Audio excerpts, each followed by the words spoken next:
was the movie. Plot changes and casting calls, exploring the haunted adaptation of Wicked Hardcorg's cold horror game. Some games feel cinematic. Acrylic feels inevitable. Wicked Hardcorg's explorer horror title always really plays like a ghost story trapped in a sketchbook. Quiet hallways, personal tragedies, Eric turned hostile, and a sisterly bond that refuses to break even when death tries to cut it cleanly in half. Translating acrylic into a film wouldn't be a matter of if, but how. What do you keep, what do you change, and who would possibly carry all that grief, guilt, and glowing pink carpet on screen? Let's roll the projector. The core story. What stays unchanged at its heart? The movie adaptation would keep Acrylic's spine intact. Senior art student Nicole Chapman returned to Acrylic Academy late at night to retrieve her forgotten portfolio. Her sister Joelle, horror movie enthusiast and professional bad idea, encouraged her to follow along. This school mutates after dark, revealing 5 floors of orb art rings haunted by spirits who die tragic, violent deaths. The core rule remains sacred. Spirits forget who they were and how they died. Remembering is both salvation and execution. Each floor introduces a spirit whose art has become a weapon. To survive, Nicole must uncover their names, learn their deaths, and help them let go. All the while, an unseen hand guides events towards the final truth buried beneath paint, water, and guilt. And yes, the revelation remains exactly as devastating. Joelle is dead, Mr. Aaron is the killer, and the true villain is Brittany, the collage, a child drowned and left behind to rot into something unspeakable. No softening, no redemption arc, no excuses.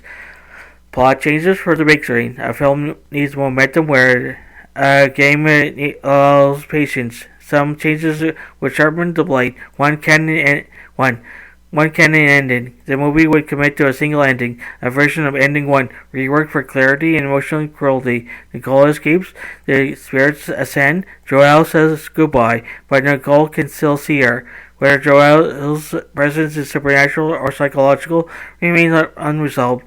Their final shot mirrors the opening. Nicole is playing a lake to the past, smiling, talking to someone off screen. Nicole watches from the doorway, saying nothing. Ambiguity wins. Closure does not. 2. The death counter becomes visual. The game's meta concept of repeated deaths and resurrection would translate into subtle cinematic language. Quick flashes, blood on Nicole's hands that vanishes between cuts, reflections that bring wrong. The sense that she has died here before, even if she doesn't remember it. By the end, immortality is implied rather than explained, a ghost whispered, not diagrammed. 3. Brittany's presence expands. In the game, the collage hides beyond benevolence until the end. In the film, she would appear earlier in fragments, paintings that watch, childlike giggles echoing for their wells, a sense that the Academy itself is being curated. When the reveal comes, the audience already feels their authorship over the horror. Casting calls. Who brings the Academy to life? Nicole Chapman. Casting type.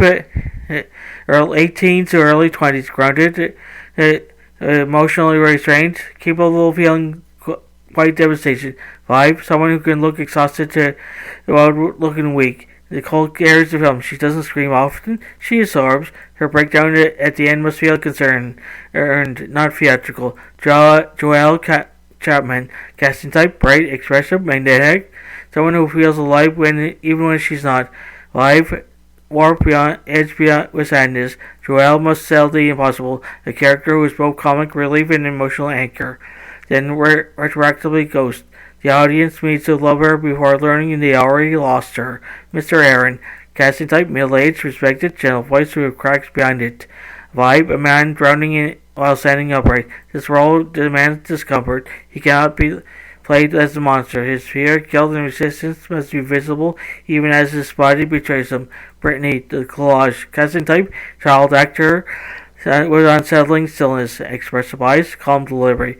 Vibe, polite, playful, wrong. No screaming demon child. The horror lies in her manners. Her giggles should feel safe like a knife tapped against porcelain. The spirits. Each spirit would lean into visual identity rather than exposition. Chelsea, the shaded, soft-spoken, withdrawn, constantly half obscured by shadow, her sketches laid into reality. Tessa, the curved, always moving, always angry. The camera struggles to keep up with her. Stephanie, the exposed, stillness weaponized. Her photographs linger too long on screen, draining color and sound. They are monsters until they are girls again. That turn must hurt. Visual style, horror for art. The film would reject cheap darkness. Instead, it leans into contrast. Pink rooms lit too brightly, hallways framed like galleries, art supplies as instruments of violence. The Academy by day versus the Academy by night. Identical in shape, alien in intent. Fake horror painted with a child's brush and scraped down to bone. Final thoughts: Acrylic as a movie would aim to be the scariest film of the year. It would aim to be the one that lingers, the kind that leaves that viewers quiet as the credit roll, replaying details, wondering who was alive in which scene, and whether remembering is always mercy. In the end, Acrylic isn't about ghosts haunting a skull. It's about art preserving pain, about love refusing to stay buried, and how some goodbyes echo forever, even after the lights come back on. Ever wonder what your favorite games, shows, or cartoons would look like on the big screen? Welcome to our playlist. If X was the movie, plot changes, casting calls. We dive into epic movie adaptations, imagining new twists to the story and casting the perfect actors to bring them to life. If you love exploring alternate versions of the stories you grew up with, or just want to see how your favorite characters would jump from screen to screen, this is your ultimate destination. So hit that playlist, buckle up, and step into the world where anything is possible and every story gets its Hollywood moment.